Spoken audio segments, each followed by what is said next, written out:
Picnic spot जाखांनायनि उनाव बेयाव कमलानि दखान बा बायदिसिना जानाय लोंनायनि दखान जि थानांगौ बिनि बदलै बेयाव जोङो नुयो जे जौनि दखाना बारा जायो।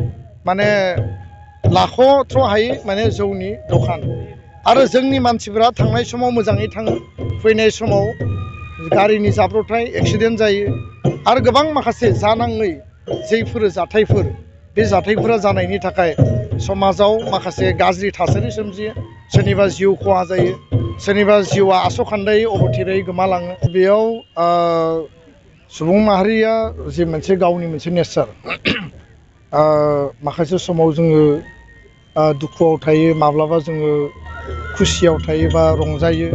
दा बे बेलायाव गोदान बोसोरखौ बरायनाय आरो गोजाम बोसोरखौ बिदाय होनाय बे मोनसे नेचारेल माने मोनसे प्रक्रिया आरो बुहुमनि मानसिफ्रानो गोदान आरो गोजाम बिदाय हरनाय आरो बरायनाय बे हाबाफारिखौ मावो।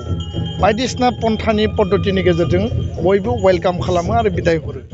नाथाय जोंनियाव मोनसे गाज्रि बिथिंखौ जों नुदों जे जिखिनि इन्ड' भुटान माने पिकनिक हटस्पट दङ आरो जेराव जेराव माने पिकनिक सेन्टार बानायदों बेयाव बानायग्राफोरनि दाय गैया।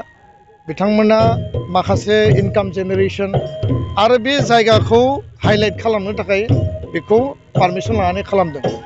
खिन्थु बानायनो थांनायाव बा पिकनिक स्पट जाखांनायनि उनाव बेयाव कमलानि दखान बा बायदिसिना जानाय लोंनायनि दखान जि थानांगौ बिनि बदलै बेयाव जोङो नुयो जे जौनि दखाना बारा जायो।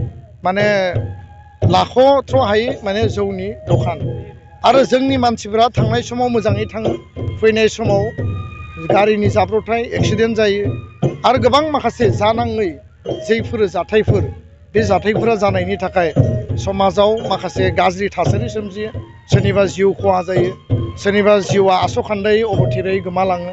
बेबायदि थासारिखौ नुनायनि थाखाय जोङो जेब्लाबो बुंगासिनो पिकनिक जानो थांनानै जौ लोंनाय, पिकनिक जानो थांनानै ड्राग्स जानाय, गाज्रि खामानि मावनाय बेनिफ्राय जानगाराव थानांगौ आरो जोंनि जिखिनि पिकनिक स्पटफोर दङ बिनि खाथि खाला थानाय जेसेबां दख'राफोर दङ, इउनिट दङ, आङो खावलायगोन बिनि सायाव स्ट्रंलि मेसेज होनांगौ आरो जायफोर पिकनिक स्पटखौ मेनेजमेन्ट कमिटिखौ सालायदों बिथांमोननोबो लाइजाम हरनांगौ जाहाथे पिकनिक जानाय जायगायाव बेबायदि गाज्रि थासारि जाया आरो बेबायदि माने मैला जेफोर माने जानानै गारलाबायनाय बिशृंखल थासारिबो जाया। बे मोनसे दिग। गुबुन मोनसे दिगा थाइखाजाराव